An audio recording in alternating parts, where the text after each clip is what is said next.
Pride is the king of all fools. Did you hear what I just said? Pride is the king of all fools. Pride says, I have no need.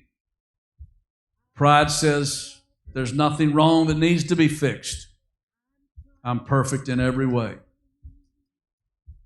And from the cross, the call goes forth.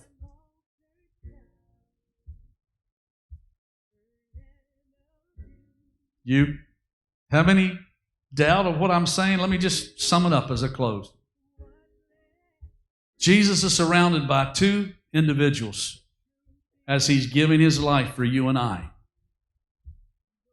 The one individual joins in with the crowd and mocks, scoffs, and says, if you're really all that and you're who you say you are, and why don't you just bring yourself down from here?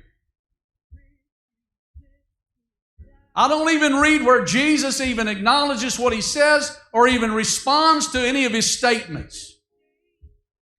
But the man on the other side says, and I'm paraphrasing, but this is what's wrong with you?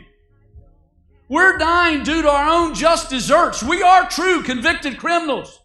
This man who's done nothing is dying between us.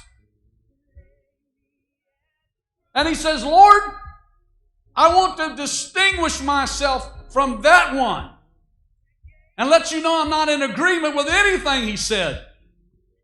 So I say to you now, Lord, remember me when you come into your kingdom.